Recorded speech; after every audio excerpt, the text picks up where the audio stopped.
Salam communauté de nos limites tey vidéo tey bi gars yi dañuy wax ci lan moo tax nga war a fixer sa ay limites lan moo tax nga war a teg benn barrière une fois que nga nekk en couple ak benn jigéen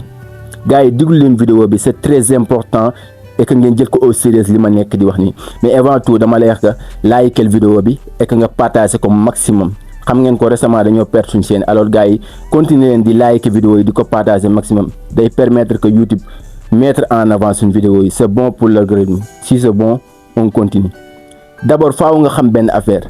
li tax souvent ngay am ay problème ak jigéen ñi li tax souvent jigéen ñi di la def lu la metti c'est que comportement bi nga war a yor yoruloo ko c'est-à-dire ni ngay comporté woo ak sa bopp d'abord sa propre personne ce n'est pas le bon comportement bi góor war a yor ci relation ak copinam de manière générale yoruloo ko sinon góor dëgg un bon garçon je dis bu am une certaine masculinité ci boppam jigéen dafay comporter wu bien ak moom bu nekk ak moom même dans les couples dafay comporter wu correctement kon boo amee problème que jigéen ñi duñ comporter wu ak yow nga xam ni ngay doxee jigéen ñi c'est parce que yow d'abord sa propre personne ni ngay comporter woo baaxul mënuma comprendre yenn góor yi vraiment ba di accepter il suffit juste ñu am désir ci benn xale bu jigéen il suffit juste ñu tomber amoureux ñu nopp benn xale bu jigéen en général fàtte nañ seen bopp pare nañ pour accepter tout et n'importe quoi même jigéen bi buy def ay bêtises pare nañ pour accepter juste pour bëgg lu ko neex juste pour ragal recadrer il suffit juste ñu tomber amoureux il devient faible gars yi la faiblesse nekkul pour góor dafa am rôle gars yi il faut que ngeen accepter seen rôle pourquoi ngeen di def loolu pourquoi le fait que ngeen tomber amoureux ak benn xale bu jigéen am ci moom sentiment rek bu devient faible pare ngeen pour def lépp ngir lu am lu ko neex même buy def ay bêtises ci relation bi même bu fekkee comportement mu baaxul pare ngeen pour fàtte seen bopp uniquement ngir ragal koo recadrer uniquement ngir bañ mu mer uniquement ngir ragal mu bàyyi leen pourquoi vous faites ça vous êtes des hommes il faut que ngeen xam lan mooy seen valeur il faut que ngeen nangoo assumer seen ay responsabilité il faut ngeen xam lan mooy seen rôle mun leen di fàtte seen bopp ndax benn xale bu jigéen uniquement parce que da ngeen am ay sentiments ci moom pourquoi ngeen di def loolu et souvent que da ngeen am ay problème ak jigéen parce que loolu la il suffit juste ngeen gis benn jigéen désirer ko rek fàtte ngeen seen bopp vous prêt à soumettre def yor jikko jigéen en général pour excuse-moi du terme mais noonu lay demee ndax juste pour plaire qui vous êtes ay góor ngeen gars yi soyez conscient seen valeur xam leen ne da ngeen a am rôle da ngeen a am ay responsabilité de façon générale assumer leen ko en tant que góor bu jigéen tax ngeen fàtte loolu et li may gën a énervé da ngay gis ay souvent ay góor naan man mënuma am chance dajeek une bonne fille c'est normal parce que comportement bi nga yor en tant que góor yoruloo ko problème bi foofu kese la de ñun ay ci góor ñi bu ñu régler suñ problème dootul am mais souvent problème bi ñun la et dinaa la wax lu tax nga gis benn jigéen même jigéen bi laa wax comportement bi muy yor ci góor bee ak bi muy yor ci yow c'est différent bokkul loolu daf lay jaaxal c'est parce que kee góor bee muy comporté woo da koo xam mais yow tu ne sais pas ni ngay comporté woo c'est tout simplement loolu la en tant que góor da nga war a xam sa valeur ana sa honneur ana sa dignité ana sa personnalité il suffit juste ngeen bëgg benn jigéen pare ngeen pour piété seen propre estime seen respect amut leen dara avec ça ngeen bëgg jigéen bi respecter leen c'est impossible parce que image bi ngay renvoyer sa bopp d'abord baaxul lépp ci yow lay tàmbalee en tant que góor lépp ci yow lay commencer il faut nga respecter sa bopp d'abord il faut nga am respect considération si sa bopp d'abord avant que ki ngay nekkal mu jox la ko c'est là souvent jigéen duñu am benn problème de mais souvent problème bi ñun góor la ñoo xamul ñuy comporter woo et que dañuy attirer ay mauvaises femmes rek c'est normal parce que ni ngay comporter woo baaxul il est maintenant nga changer sa comportement assumer ce rôle en tant que góor affirmer amal confiance sa bopp pourquoi nga bëgg di jouer rôle boo doonul soyez authentique soyez naturel en tant que góor et bàyyil di jouer benn rôle boo doonul juste pour gagner xolu benn xale bu jigéen juste pour jigéen bi tomber amoureuse ci yow et naa la benn affaire loolu taxul mu nob la naa la benn affaire loolu taxul jigéen bi désirer la faire loolu taxul jigéen bi respecter la dinaa la wax benn affaire loolu tax jigéen bi nekk ak yow dinaa la wax benn affaire loolu taxul jigéen bi rester ak yow c'est la meilleure des façons sax pour nga perdre ko. Soyez authentique soyez naturel gars yi bàyyi leen di jouer rôle bu ngeen doon avec les femmes juste pour gagner confiance am. jigéen ñi bëgguñu góor bu manque de confiance ci bopp non non dañoo bëgg góor boo xam dafay assumer dafa xam rôle am xam place am mais pas góor boo xam ne dafa faible mais pas góor boo xam ne dafa jàpp ne moo am chance nekk xale bu jigéen bi non gars il faut ngeen réveiller seen mentalité changer leen ni ngeen di xalaatee. tu es un homme góor nga tu es le représentant de Dieu fii ci kaw suuf waaw soo ko xamul woon tey ma wax la ko. conscience ci sa valeur soyez conscient ci seen valeur. si seen rôle bi leen yàlla dénk man je ne vous comprends pas avec tout pare ngeen juste ngir benn xale bu jigéen rabaisser wu piété seen dignité seen honneur seen personnalité fixer leen seen ay limites gars yi nit dafa war am ay limites am lu mu bëgg am lu muy bañ am lu muy accepter ak lu mu dul accepter am lu muy nangu ak lu mu dul nangu am lu muy tolérer ak lu mu dul tolérer c'est très important il faut nga xam loolu noonu amul dara lu méchant ci nekk góor et assumer sa rôle d'assumer sa masculinité les gars amul dara parce que yàlla d'abord moo la def góor que jigéen aussi kon da nga war a assumer sa rôle da nga war a respecter sa bopp. ça veut dire relation boo nekk fixer say limites sama waa ji il faut nga fixer say limites. je répète encore assumer sa rôle en tant que góor amul dara lu méchant ka nga toog ak sa gel na ko je t'aime d'accord pare pour jox ko attention affection pare pour def ko la reine sax mais avec une seule chose si une fois que mu am comportement bu baax da nga war a jël sa courage en deux mains ne ko écoute bébé je t'aime pare naa pour jox la affection attention considération mais une fois que tu dépasses les limites dama lay libérer tu dégages c'est ça le comportement d'un homme. pourquoi ngeen peur wax loolu noonu lan moo tax ngeen ragal pour def loolu am leen ay limites et assumer leen ko encore une fois le problème c'est que du ngeen assumer jamais góor dafay assumer un homme day assumer amul dara lu méchant nga toog ak sa gel nga ne ko d'accord je t'ai choisi parmi ci jigéen yëpp pare naa pour jox la attention pare naa pour jox la amour considération affection mais une fois que tu dépasses les limites là je te dégage dama lay déposer et je passe autre chose. soyez authentique et respectable gars yi et bàyyi leen aussi nekk ak jigéen ngeen jàpp ne moo am chance nekk yéen non c'est vous yéen a am chance parfois problème bi foofu lay jógee da ngeen a jàpp ne moo am chance que ngeen jouer rôle bu ngeen doonul pare pour fàtte seen bopp ngir moom jàpp ne bu ngeen ko recadrer dafay mer dafay dem dafa leen di bàyyi et c'est la meilleure façon que pour nga perte jigéen diglul bu baax a baax mooy nga ragal koo ñàkk réel meilleure façon pour nga ñàkk jigéen c'est-à-dire nga ragal koo ñàkk comme ça nga koy perte à jamais. assumer sa rôle ce n'est pas d'être faible que nga wan jigéen ki da nga koo bëgg da nga koo considérer da nga am affection da nga pare pour dund ak moom relation bu sérieuse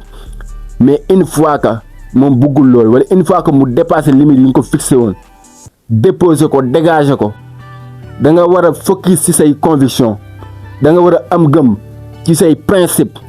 et rien au monde bu dara tax ka nga piété loolu jamais bu ko oublier. encore une fois bu leen ragal perte benn jigéen. récemment am na benn xale bu góor jeune du ma tudd turam mu expliqué ma dafa nekkoon benn xale bu jigéen mais souvent jigéen bi dafay def lu ko neex mais après moom daf koy baal encore et encore bi ma ko waxee ma ne ko écoute comportement bi yaa ngi gis neexu la alors que wax nga ko j'aime pas ça bëgguma lii bëgguma laa mu continuer di ko def manque amutul respect ak considération ci yow lan ngay xaar pour libérer ko. ah oui parce que nit bi nga nekkal amul considération ci yow sa ay wax lijjantiwu ko bàyyiwu la xel amul sens ka sax li ngay wax mu jël ko au sérieux lan ngay def ak moom. écoute il faut ngeen xam benn affaire avec jigéen ñi jorul wax ju bëri wax nga benn yoon li nga bëgg c'est bon le pire même boo waxee une deuxième fois c'est bon y a pas de troisième fois. bu fekkee considéré la bàyyi lay bàyyi xel dina def li nga wax. mais une fois que muy répéter les mêmes erreurs même bêtises yi muy def mu koy continuer di ko def c'est-à-dire que amul benn respect ci yow amul benn considération ci yow respecté wu la mon gars naka ngay nekk ci relation bu la nit ki respecté wul libéré bàyyi leen di nekk ak jigéen juste ak lu mën a def ngeen accepté c'est la meilleure façon daf lay bàyyi parce que gis ngeen ko souvent da ngay nekk ak jigéen que li muy def ngay muñal naan damay bàyyi comprendre au final moom moo lay baax parce que jox na la ay signes yoo xamante ni da nga ko waroon a libérer dès trop tard kay avant ngeen yegg si fii sax moment bi mais ngay bàyyi di sëgg mu jàll finalement daf lay baax c'est réel les gars. Assumez-vous seen rôle en tant que góor xam leen seen place encore une fois fixel sa ay limites relation boo nekk fixel sa ay limites amal ay convictions ay principes c'est très important. Tu peux dire benn xale bu jigéen que man bëgguma ku may manquer de respect une fois que mu manque la de respect libéré ko une fois que li nga wax bàyyi ci xel mu continuer di def ay mauvaises habitudes dégager ko. Oui dafay métti mais sa dignité sa personnalité daf la war a féete lépp ci kaw laax feeg yëgoo niveau boobu amagoo dara loo mën a gañe fii ci kaw suuf fii ak sa dignité ak sa personnalité ak sa honneur féetewul lépp ci kaw nga mën a ñàkk lépp day rek lool je vous garantis que amagoo dara loo mën a téye fii ci kaw suuf parce que c'est la seule des choses nit ñi dañuy tester souvent tu dois être prêt à quitter la table à n'importe quel moment. mën nga toog et tout nga ne ko bëgguma nga am ay xarit yu góor bu la déggalee jamais li nga wax dina ko def mais une fois que nga gis ko mu ànd ak ay xaritu góor boo ko waxee mu ne ñi samay xarit lañ c'est-à-dire que dafa choisir xaritam yooyu mieux que yow lan ngay def ak kooku amutoo benn responsabilité ci moom amutoo benn protection boo koy jox parce que def na décision ay xaritam moo ko gën a relation parce que loolu sa limite la bokk wax nga ko accepté wu ko. Ah oui man damay am ay xaritu góor parce que góor ñi laa gën a mën a waxtaanal lan lay def ak ñoom et que lan la mën a wax ak ñoom lu mënul wax ak yow en tant que copain lan la mën a wax ak ñoom lu mënul wax ak yow en tant que copain. jigéen papam rek nga mënul doon mais xaritam lépp mën nga koo doon soxlu ko feneen. alors gars yi reste ferme ci seen conviction bëggu leen mu am ay xaritu góor que dafa am ay xaritu góor te waxoon nga ko à l'avant libéré ko déposé ko parce que def na choix ka xaritam yooyu. li nga ko waxoon jëfewu ko li ko neex lay def ñooñu la choisir plutôt ko yow libéré ko yéen xamal ngeen souffrir ngeen di bañ dafay baax ngeen souffrir moment actuel que avec le temps souffrance bi mënoo ko daw et en général jigéen saa bu dee comportement bu baaxul jamais du changer ak loo mën a wax laa bu bëggul changer du changer. alors kon lan nga war di sonn à chaque fois di répéter lii bëgguma ko mu continuer di ko def ngay continuer di accepter di ko baal c'est ça loolu moo tax muy continuer di ko def parce que xam ne dara du ko ci fekk que lu mën a xew dara du ko ci fekk moo tax mu continuer di def li muy def à un moment donné da nga war a jëlaat sa pouvoir en tant que wax naa ko sànq ce n'est pas du tout méchant que nga assumer ce rôle en tant que góor parce que yàlla moo la ko def d'abord mais fii ak yaa ngi ragal perte benn xale bu jigéen. C'est la meilleure façon pour que nga perte ko à jamais nag da ngay préférer nekk ci relation boo xamante ni problématique kese la relation bu instable que amoo ci benn épanouissement wala que da ngay préférer libérer ko même si ça fait mal mais sa honneur sa dignité sa personnalité jamais ñu piétiner ko c'est à toi de faire un choix et dama lay wax nga jël deuxième bi sa honneur sa personnalité sa dignité. lépp dafa war a féete lépp ci kaw suuf laa tout parce que loolu mooy nit ki c'est ça loolu mooy nit ki yow sinon li des yëpp tu peux tout récupérer bul du ko fàtte tu peux tout récupérer da ngay daw souffrance alors que moment bi nga nekk ci relation bu toxique yaa ngi souffrir libérer ko garder sa dignité sa honneur li ngay daw ngir bañ koo libérer moom ngay dundul actuellement ci relation bi. avec les femmes jërul wax ji di bëri ma waxaat ko seen yow sa wax avec les femmes jërul sa wax di bëri boo waxee benn yoon c'est bon su la déggalee et naa la wax benn affaire les femmes savoir bien ni ñu comporté wu ci relation buñ bëggul quitter c'est réel buñ bëggul quitter relation bi xam nañ comportement bu baax yi ñu war a amee attention affection dara xam nañ lépp mais une fois que ñu commencé def ay bêtises de répétitif di ko defaat c'est-à-dire que dañoo pare pour quitter relation bi ça ne sert à rien que nga di ko retenir da nga nekk ci relation moom pitié maanaam da nga nekk ci relation moom dañ lay yërëm wala nga bëgg nekk ci relation boo xam ne dañ la jox sa gëdd sa personnalité sa valeur da nga bañ sa copine am ay xarit yu góor respecter conviction bi mais boo ko respecté ak lu mën a xew xam ne tey mën nga yuuxu irle dem mais da ngay dikkaat moom xam na ko moo tax jamais du changer. da nga war a quitter table bi une fois que bêtises yi commencé une fois que muy répéter tu peux tolérer benn yoon mais saa bu commencé répéter encore tayef la bul ko accepter mukk. sa honneur sa dignité sa personnalité jamais bul di ko jëndeek dara. góor dafa war a nangu souffrance ak lu mën a xew nangul souffrance tu es un homme góor nga li nga juddoo nga souffrir chaque jour nga confronté ak ay mbir yu gën a tar teewul da nga koy assumer. alors bu nangu benn jigéen def la marionnette nekk ci relation bu toxique muy comporté woo nu ko neex nga bàyyi ko naan peut-être daa comprendre. tu n'es pas honte sax. réveille-toi mec réveille-toi nga yeewu nga jëlaat sa pouvoir bi la yàlla jox. et écoute dinaa la wax soo bàyyee jigéen dirigé la tu vas finir mal lu leer laa la wax. da nga war a jël sa décision am loo bëgg am loo bañ am ay conviction ay principe et que nga gëm ko focus si pour rien au monde bu mu tax nga piétiner loolu. souffrance ngeen bañ chaque jour ngeen confronté dans la vie lu gën a métti lu gën a. alors kon jigéen bu yor comportement bu baaxul ci relation lan ngeen ko bëgg a téye parce que jàpp ngeen ne du ngeen gis ku ko gën. garder sa honneur même bu lay bàyyi sax